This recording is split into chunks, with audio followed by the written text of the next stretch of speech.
So in this video, I wanted to just give you a setup explaining how chromatography works and what the point of doing this type of experiment might be. So when we talk about chromatography, we will often talk about the mobile phase and the stationary phase. In the case of our experiment today, the mobile phase, or the part of the experiment which actually moves, is going to be our solvent. The stationary phase is going to be a piece of chromatography paper. There are different types of chromatography that use different things for the stationary phase, but they all work under the same principles. When you place your starting sample on the chromatography paper, you put it at the one end, and that's what this blue line here represents. And you would just paint a line all the way across with a paintbrush or some other manner of spreading it across the bottom of the paper. You don't spread it all the way to the bottom, you just put a thin line. And then as the solvent that is placed down here in the beaker below the paper wicks up through the paper using just the capillary action of it being absorbed into the paper, it will travel upwards. And as it travels upward, it will grab your original sample and pull it up along with it. Now, your original sample is a mixture of different chemicals. Each of those different chemicals will be differently soluble in that solvent.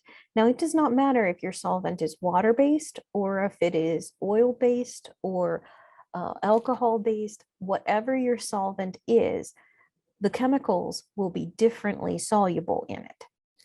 So in the case of our experiment today, we're working with a non-polar molecule as our solvent, and we have a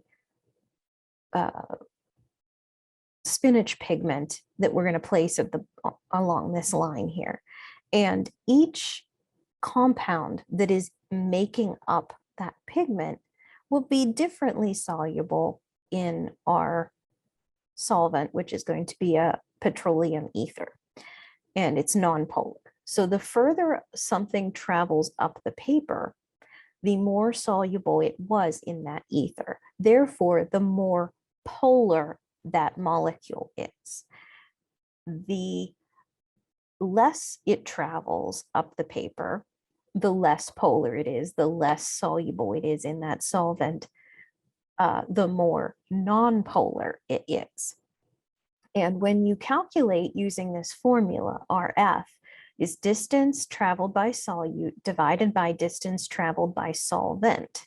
And it ends up being unitless because as long as you measured these two measurements in the same unit, you're dividing one by the other and they will cancel out.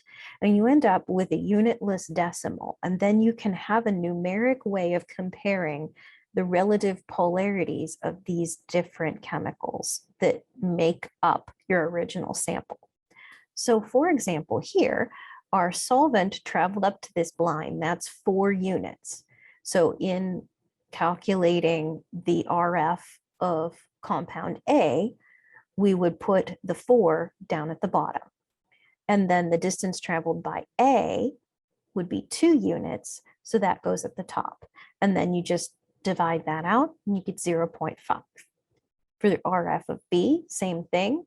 B, the distance is 3 units, that goes on top. S, the distance of the solvent is 4 units, that goes on bottom. 3 divided by 4 is 0.75. So the reason that you want to use these numbers when comparing relative solubilities of these things is then you can say that B is 1.5 times more soluble than A because 0.75 is 1.5 times larger of a number than 0.5. So then we have a more complicated example. As we see here, there are 4 different components that have come out of this original sample. And in our pigment sample from our spinach, we'll find that there are different components that make up the pigment material in spinach that help with photosynthesis. And we will see their relative solubilities, therefore their relative polarities as we do the experiment. So A traveled less than B, traveled less than C, traveled less than D. Here are the calculations using that same RF formula, the distance of the solute divided by the distance of the solvent.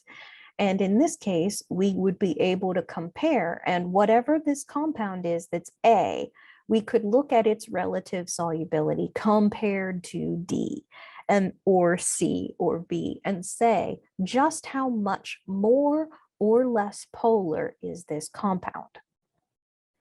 The other thing that's nice here is that you'll be able to actually see the different components and what color they truly are within your original sample.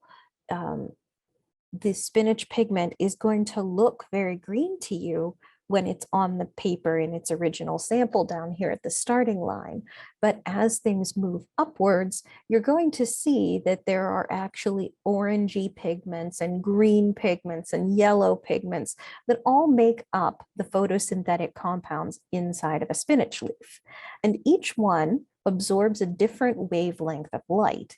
Therefore, it allows the spinach to photosynthesize all of the light that hits it, because green wavelengths of light, there is a green pigment. Yellow wavelengths of light, there's a yellow pigment, and so on. As the white light that comes from the sun, it will hit the spinach leaf and it can then photosynthesize many different wavelengths at once, and that allows it to be more efficient. When you look at what happens to leaves that change color at the change of seasons, they change colors because they contain relative percentages of these different photosynthetic chemicals. And each of these photosynthetic chemicals absorbs a different wavelength of light. And the light that strikes a leaf in the fall comes at a different angle, therefore it travels through our atmosphere at a different angle, and different wavelengths of light will be absorbed more than others by the atmosphere. That's why a deciduous tree leaf will often turn red, orange, or yellow, because it is taking whatever pigments that particular plant is capable of making. So some can make red pigments, some can make orange, some can make yellow, some can make a few. And whatever one is most abundant, or whichever one is appropriate for the wavelength of sunlight striking the leaf that is most abundant, is what the leaves will continue to leave there, where they'll let the chlorophyll degrade since there's less green light actually hitting them.